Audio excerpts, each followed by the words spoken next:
Assalamualaikum warahmatullahi wabarakatuh. Selamat pagi pemirsa, berjumpa lagi bersama saya Misbahul Munawaro dalam program obrolan kita. Nah pemirsa, kali ini kita akan berbincang dengan salah seorang tokoh masyarakat di Kabupaten Oku Timur. Dan saat ini saya sudah berada di kediaman Bapak Lanosin Hamzah atau yang lebih akrab dikenal dengan Bang Enos. Bang Enos ini adalah salah satu kandidat yang bakal bertarung di Pilkada 2020 ini. Oke, selamat pagi Bang Enos. Pagi, Adek. Nah, Bang Enos, yang kita ketahui nih, bahwa Kabupaten Oku Timur ini terkenal sebagai salah satu daerah yang maju dan terdepan di Provinsi Sumatera Selatan. Menurut Bang Enos nih, bagaimana upaya Bapak untuk mencapai Oku Timur maju lebih mulia? Jadi tentu kalau Oku Timur ini optimalisasi di bidang pertanian dan perkebunan. Kalau saya sering berbicara dengan masyarakat, bahwasanya Oku Timur ini sering saya bagi menjadi 4 klaster ya. Bisa dikatakan kalau di jalur Komering, terus tuh jalur Belitang, itu yang ada tersiernya, terus itu di Martapura dan jalur di antara Jayapura dan Bunga Mayang. Di situ tentu berbeda-beda dari budaya maupun secara geografisnya. Yang harus dioptimalkan ya dari 4 titik ini semuanya harus dioptimalkan. Artinya Oku Timur ini bagaimana caranya agar dapat membangun dan berdiri di atas kakinya sendiri. Artinya dapat menghasilkan PAD, meningkatkan PAD. Kedepannya saya selain program-program yang tentang kesehatan, pembangunan infrastruktur, pendidikan, kesejahteraan, keadilan sosial, itu semua bisa dikategorikan bagaimana akar permasalahannya ini, yaitu masalah PAD-nya. Bagaimana seorang pemimpin ke depan dapat menambahkan jumlah PAD. Kita ketahui bahwasanya Oku Timur ini tidak ada minyak dan gas yang ada di bumi Oku Timur ini, bumi Sebiduk Sehaluan ini. Tentu dana DAW yang didapat dari pemerintah pusat lain dengan daerah-daerah yang ada minyak dan gasnya. Nah, ke depan saya akan membuat suatu badan usaha milik daerah. Di situ tempat pertemuan antara masyarakat dan pemerintah, sehingga terciptanya para petani senang dan semua perangkat desa dan PNS-nya menjadi riang. Seperti itu kira-kira. Nah Pak, bidang apa saja yang akan dikuatkan untuk membangun ekonomi dan kesejahteraan rakyat di Kabupaten Oku Timur ini Pak? Akan saya sesuaikan seperti halnya yang saya bicarakan tadi. Artinya kalau di daerah Komering ya, kita berbicara Komering dulu ya. Kalau Komering itu kan kita ketahui bahwasanya secara budaya dan secara geografi di situ bisa dikatakan tanah yang lumayan subur dan semua buah-buahan yang ada di Komering itu terkenal manisnya. Dapat dikembangkan juga masalah peternakannya. Nanti akan saya berikan bantuan-bantuan dan bagaimana cara mencarikan modal usahanya pun nanti akan kita siapkan semua. Tapi sebelum kita melakukan hal itu, tentu sumber daya manusianya akan kita rubah dulu mindsetnya, pola pikirnya dari masyarakat tersebut. Akan saya buat suatu lembaga pendidikan khusus untuk merubah mindset sumber daya manusia agar sumber daya manusia di Oku Timur ini lebih unggul. Dan di Martapura kita ketahui bahwasanya Martapura itu adalah ibu kota dari Oku Timur. Dan saya lihat, saya sudah telusuri di sana bahwasanya saya wajib menjadikan Martapura itu menjadi kota yang layak disebut kota. Termasuk bagaimana caranya agar tidak terjadi banjir, bagaimana caranya taman kota dibuat, bagaimana caranya rumah sakit yang di situ yang masih tipe C kita tingkatkan. Bisa jadi juga saya bekerja sama dengan TNI AD, di situ ada Puslatpur ya. Puslatpur itu aset milik negara ya. Aset milik negara artinya kalau saya lihat sepintas sepertinya rumah sakit pun belum ada, artinya harus ke Batu Raja, artinya harus ke kabupaten tetangga untuk kalau terjadi apa-apa dengan masyarakat di sekitar situ. Karena di situ kalau tidak salah rumah sakitnya tipe C ya, termasuk juga penataan pasarnya. Jadi saya titik beratkan di tata ruang dan bagaimana perekonomian itu lebih berputar dengan kita adakan atau perbaiki masalah pasar atau pasar induknya.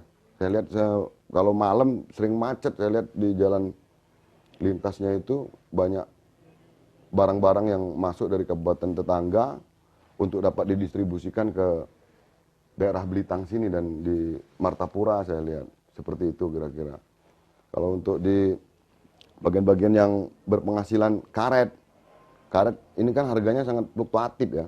Artinya ke depan juga saya juga akan meningkatkan atau memberikan bantuan, memberikan pendidikan kepada masyarakat agar supaya masyarakat dapat menunjang kesejahteraannya agar tidak terpuruk, apalagi harga karet kalau sekarang ya bisa dikatakan lumayan hancur ya. Nah, jadi sebelum karet ini terjadi fluktuatif yang sedemikian rupa, masyarakat sudah saya siapkan untuk penunjang ekonomi lainnya.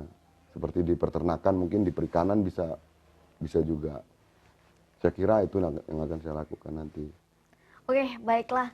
Nah pemirsa, jangan kemana-mana dulu. Kita akan melanjutkan perbincangan ini sesaat lagi.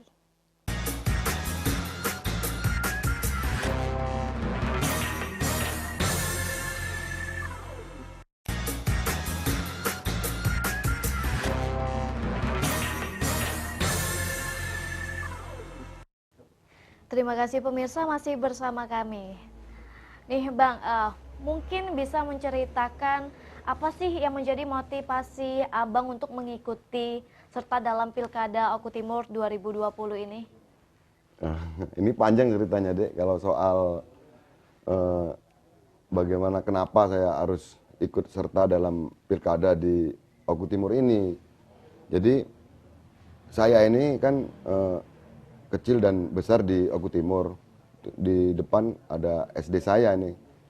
Dan SMA pun di Gumawang ya. Waktu itu saya melanjutkan kuliah di Universitas Sriwijaya. Universitas Sriwijaya di Indralaya. Setelah itu waktu itu orang tua saya meninggal ya di tahun 95. Saya harus ditarik atau dibesarkan oleh kakak saya yang berdomisili di Palembang. Saya dididik hingga akhirnya saya tamat kuliah. Setelah tamat kuliah, tentu sang kakak mendidik saya di bidang atau disuruh memegang satu usaha. Dan alhamdulillah kemarin ya, bisa dikatakan sempat go nasional, artinya sudah di luar dari Provinsi Sumatera Selatan ini kerjanya.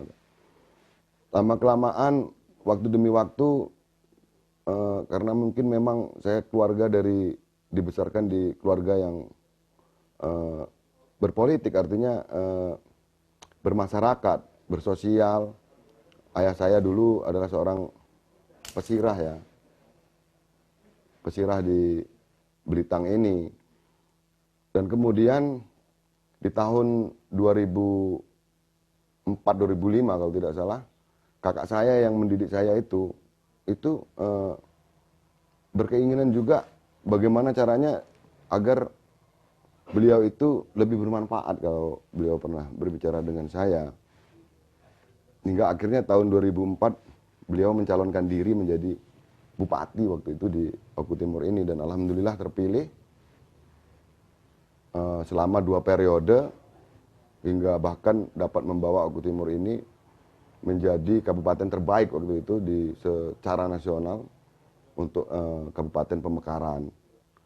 Dia Pak Herman Deru ya, mungkin adik kenal kan. Sekarang alhamdulillah beliau sudah lebih tinggi lagi manfaatnya untuk masyarakat. Artinya beliau sudah menjadi seorang gubernur Sumatera Selatan. Setelah tahun 2005, beliau menjadi seorang bupati, saya meneruskan usaha beliau itu bersama kakak saya yang satu lagi. Namanya Pak Bertu Merlas ya. Dan akhirnya sekarang beliau juga terjun ke politik waktu yang kemarin, sudah 2 periode ini menjadi seorang DPR RI. Setelah 2010 mungkin saya ini ada masukan dari orang tua saya. Jadi kenapa kok tidak pernah sih dicoba, buat apa sekolah kalau ijazahnya tidak digunakan untuk menjadi seorang pegawai negeri sipil waktu itu. Nah, saya coba ikut tes juga, dan saya diterima waktu itu di Palembang ya, di kota Palembang.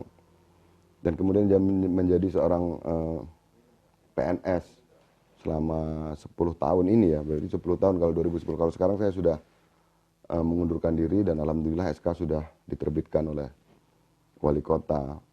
Saya berpikir, ya namanya hasrat ingin bermanfaat ya, artinya di keluarga saya ini sangat bagus sekali apabila kita memiliki keinginan dapat bermanfaat bagi masyarakat banyak, seperti yang diajarkan orang tua kami. Jadi dasar itulah ya pun harus mengundurkan diri dari pekerjaan saya. Saya wajib untuk mencoba, artinya wajib untuk mencoba bagaimana dengan semua jaringan, dengan semua pelajaran yang saya dapat selama ini akan saya curahkan semuanya untuk Oku Timur ini. Mengatur secara ekonomi, secara sosial, semuanya dapat tertata dengan rapi, agar supaya Oku Timur ini menjadi kabupaten yang maju, lebih mulia ini tadi. Bisa dikatakan kalau maju itu kan saya kategorikan ke duniawi ya, Dek ya. Kalau maju itu ke duniawi, kalau mulia itu tentu kemuliaan yang diberikan oleh Sang Pencipta, Allah Subhanahu wa taala. Maju daerahnya, mulia akhlak rakyatnya.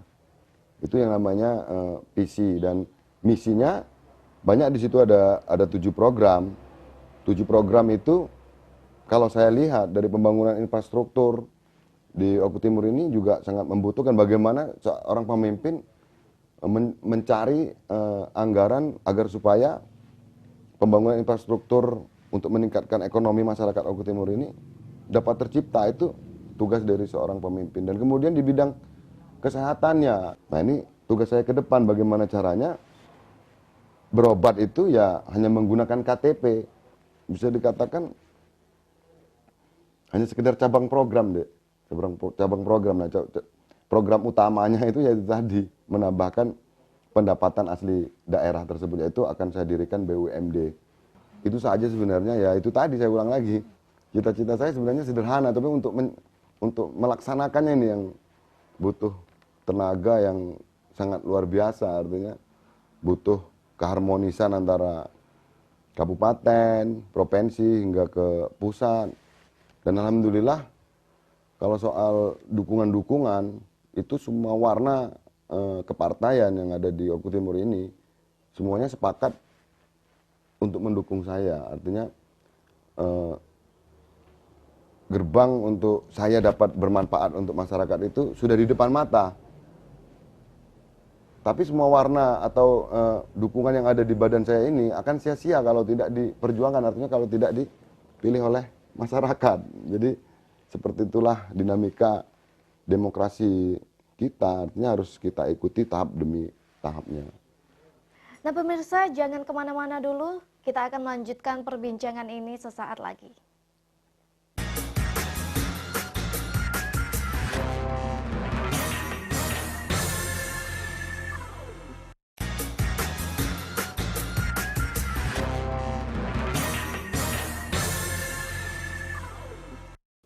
Terima kasih pemirsa masih bersama kami.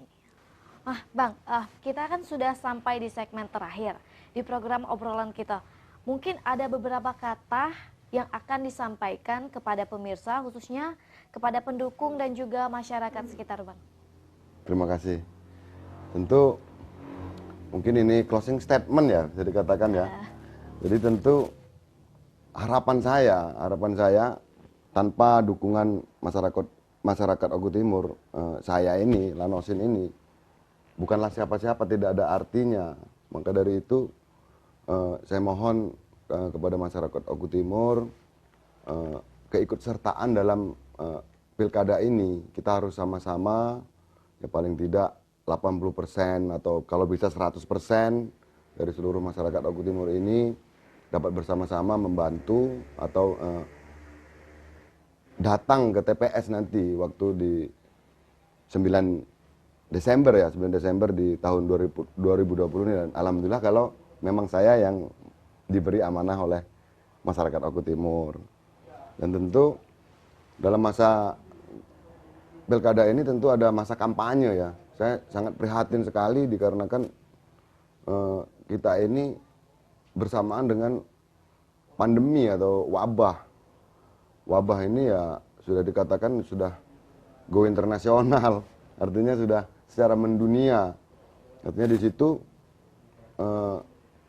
cara bersosial seorang kandidat itu agak bukan sedikit ya, banyak keterbatasan. Bahkan peraturan yang mengatakan harus 50 dan sampai dengan 100 orang saja yang dapat dikumpulkan. Ini walaupun demikian saya bersama tim sering saya katakan bahwasanya tidak boleh patah semangat, tapi harus didasari juga sesuai dengan anjuran pemerintah, seperti protokol kesehatan yang harus kita perkuat. Artinya kalau memang harus bertemu seperti ini tidak menggunakan masker, kita harus berjarak 1 meter agar supaya saya ngomong ini nggak nyemprot ke adik nggak nyemprot ke saya ya kalau dibilang seperti itu. Maka dari itu saya sangat berharap sekali kerjasamanya dengan masyarakat. Kalau memang harus bertemu ya gunakanlah masker, dan apabila harus bersalaman ya kita harus gunakan cuci tangan, menggunakan sabun atau menggunakan hand sanitizer. Harapan saya mudah-mudahan corona ini atau COVID-19 ini cepat berlalu, dikarenakan dampaknya bukan hanya sekedar dampak kesehatan saja, termasuk dampak ekonomi sepertinya sudah mulai terasa ini. Kalau kita perkuat masalah kesehatan, ekonominya yang jeblok. Kalau ekonominya kita perkuatkan malah kesehatannya yang jeblok, artinya harus ada keseimbangan. Harapan saya semua masyarakat Oku Timur agar dapat mematuhi protokol kesehatan, dan semoga Sang Pencipta Allah Subhanahu wa taala cepat menghilangkan wabah dari pandemi COVID-19 ini. Dan juga satu lagi yang utama dan paling utama, apabila memang amanah itu diberikan oleh masyarakat ke saya, Lanosin, dan wakil saya, Mas Yuda, insya Allah kami berkomitmen, artinya harus menjadi seorang pemimpin yang amanah, artinya amanah, istiqomah, dan patonah ya. Artinya harus benar-benar bekerja untuk masyarakat dan mengabdi kepada masyarakat Oku Timur.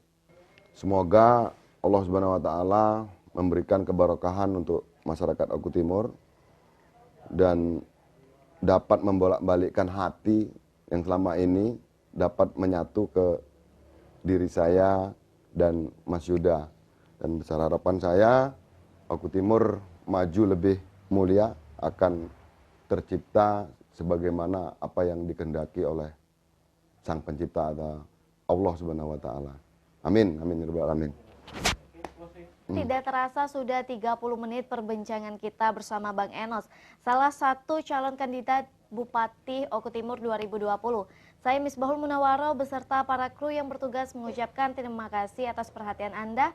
Saksikan terus program obrolan kita mulai dari hari Senin sampai Jumat pukul 10 pagi hanya di iNews Palembang. Wassalamualaikum warahmatullahi wabarakatuh.